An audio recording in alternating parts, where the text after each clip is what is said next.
want to do this, like, you don't have to.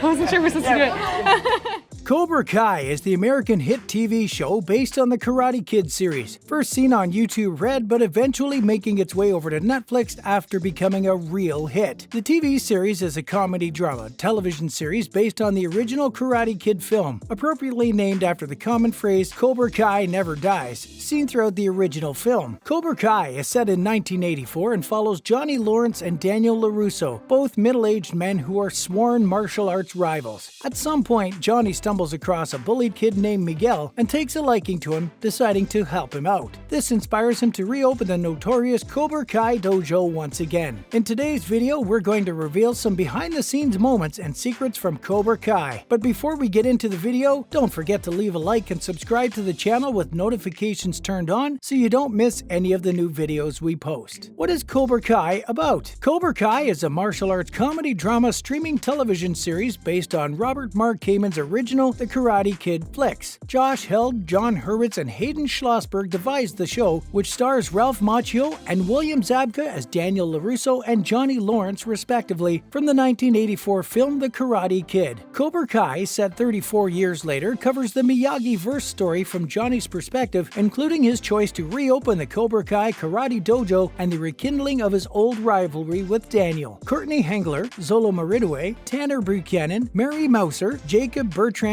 Gianni Gicenzo, and Martin Cove also star in Cobra Kai. The series premiered on YouTube Red in 2018, followed by a second season in 2019. YouTube decided to discontinue creating scripted original programming after the third season was done, leaving the show without a home. Netflix, on the other hand, purchased the rights to stream the series in June of 2020. On January 1st, 2021, Netflix published the third season, and at that time it had already been renewed for a fourth season, which will premiere in Q4 of 2021. The sitcom has received a lot of great feedback from critics and has a lot of watchers on YouTube and Netflix. Behind the scenes, moments, and secrets. Billy Zabka wasn't fond of his character's storyline at first. After hearing about Johnny rebuilding the Cobra Kai dojo, Billy Zabka was apprehensive to reprise the character of Johnny, which he played in the 1980s. Billy eventually changed his mind and agreed to the show's writer and producer's plans. By joining the cast, he made the right decision. It simply wouldn't have been the same without him. Martial arts training was more difficult for the younger cast. If you weren't already aware, the cast of Cobra Kai have to learn more martial arts in order to play their characters. Because the younger performers on the set of Cobra Kai had no prior martial arts experience, Hiro Koda, the stunt coordinator, claimed that training them was a little more challenging. The fresher, younger performers need more guidance and coaching than Billy Zabka and Ralph Macchio, who remembered their martial arts training from the original Karate Kid film in 1984. Surprisingly, the older actors who were already in their 50s were able to pick up new stunts faster than the actors who were still in their teens or early 20s. Zolo Maridue's training was insanely intense. My training was a daily 2 to 4 hour regiment of working with professional stunts, martial arts, boxing, strength, and yoga instructor teams to get me in excellent form, Zolo Maridue told Glitter Mag Rocks. He continued by saying, "It's the most difficult thing I've ever had to do. It wasn't simply about learning martial arts, it was about completing the process of learning martial arts and then applying it in a scripted and filmed manner." Clearly, his training paid off, since he appears to be a karate master in Cobra Kai. Will Smith is in fact a producer of the show. Will Smith is known for being a fantastic actor and musician, but many people are unaware that he is also a producer and was responsible for the funding of Cobra Kai, demonstrating that he has impeccable taste. Will Smith rose to stardom in the 1990s after witnessing the original Karate Kid movie as a child, which is most likely what motivated him to develop Cobra Kai. Billy Zabka and Ralph Macchio have stayed good friends throughout the entire show. Billy Zabka told Pop Culture, "It's been so great. Ralph and I have become good friends over the years, and from the ground up when we first got pitched this, we've been in close contact since. We're both very careful and respectful of the Karate Kid, and we have that shared history together. No one wanted to tarnish the legacy of the classic and original films since they were so memorable. What's the end result? Cobra Kai has checked all the boxes and given the legacy a fighting chance." Mary Mouser had an injury on set upset and had to go to the emergency room. On the set of Cobra Kai, Mary Mouser, the actress who plays Samantha LaRusso, was gravely injured. She put her hand in the wrong location while trying to absorb a kick, and it was knocked very hard enough that she had to go to the ER. Because of this tragic occurrence, everyone had to wait until the next day to continue recording the high school hallway brawl. The show was filmed mostly in Atlanta and Los Angeles. Many television shows and films are shot in Hollywood, but Cobra Kai was shot in Atlanta, Georgia. Mary Mouser praised the state's choice of location, adding, "I loved Atlanta itself. There was an amazing burger place called Fred's that I ate at almost every day, I'm sure. It was fun. It felt like summer camp, like somewhere none of us has ever lived before. So it was a lot of fun getting to explore Atlanta. These locations were ideal for the filming of the first few seasons." Cobra Kai was actually on YouTube before Netflix. Cobra Kai was first released on YouTube Premium before being picked up by Netflix. On YouTube Premium, it didn't get nearly as much attention as it deserved. Although many people were aware of it, not everyone took the time to see it. Netflix is clearly the streaming provider that is winning these days, since every series or film that appears on Netflix's list tends to do well. Mouser took a tumble during filming. In a YouTube video with her Cobra Kai co-star Tanner Buchanan, Mouser detailed the awful encounter. She and Buchanan had to cross over a bridge to stand behind Ralph for the rest of the sequence, she stated. "I'm really clumsy. We go to start walking across the bridge in the shot and Ralph is saying his lines. I'm walking across in the background and my foot slipped straight off. So my foot slipped off and I went straight down onto the freaking bridge. It was actually ridiculous," said Mouser. The actress also struggled to roller skate in the bloopers. In a separate YouTube video with Buchanan, Mouser discussed her inexperience as a roller skater. Before filming Cobra Kai Season 2, the 24-year-old confessed she hadn't skated in over 10 years. Buchanan is also a great skater, according to the actress. "Growing up in a small town in Ohio, we have a bowling alley and a roller skating rink, so I grew up roller skating," stated Buchanan. Jennifer Chilada, one of the show's directors, pushed Mouser to practice skating before the filming of the episode Glory of Love, which takes place at a roller rink, according to Mouser. Mouser and Chilada ended up going ice skating together. Unfortunately, the actress fell several times, but she was able to keep herself up a little bit in the end. Janelle Kerfman, the show's stunt coordinator, also had the Cobra Kai ensemble practice skating, according to Mouser. Zola Maridaway, who plays Miguel Diaz, said she was nearly as awful as her, but she was by far the worst. Stunt coordinator had trouble training the entire cast in martial arts. They were all new from the beginning, and they were studying martial arts on the show as they progressed. Hiro Koda, the show's stunt coordinator, told The Beat, "The challenging part was that some of them excelled quickly, and we had to hold them back and tell them, well, you can't be that excellent yet. You have to slow down a little bit and not look as good." To be honest, it sounds like a good set of problems to have. Despite some setbacks, the cast was able to adapt. Hiro Koda also serves as the show's stunt coordinator. Peyton List thought she would never get the role on Cobra Kai. Peyton List stated, "I received the audition super last minute the night before, and never in my wildest dreams would have thought I could play the character. It was such a happy shock when I got it. There is no doubt Peyton deserves her role on Cobra Kai, as we cannot imagine anyone else in that role." Peyton List is most recognized for her work on the Disney Channel, where she played in Jesse and Bunk before winning her role as Tori on Cobra Kai. Hilary Swank may be joining the cast of Cobra Kai. "We have not yet reached out to Hilary Swank," show creator John Hurwitz stated, "but we do think of her as someone who is part of the Karate Kid canon and who could live in the world of Cobra Kai. Hilary Swank on Cobra Kai would be fantastic if the stars align." With so much on her plate, people are hoping Hilary Swank will find the time to appear on Cobra Kai at some point. She most recently landed the lead role in Netflix Away. And there you have it. Some behind-the-scenes moments and secrets from Cobra Kai that you probably had no idea about. If you enjoyed today's video, don't forget to like and subscribe so you never miss any of our new and upcoming content. Thanks for watching.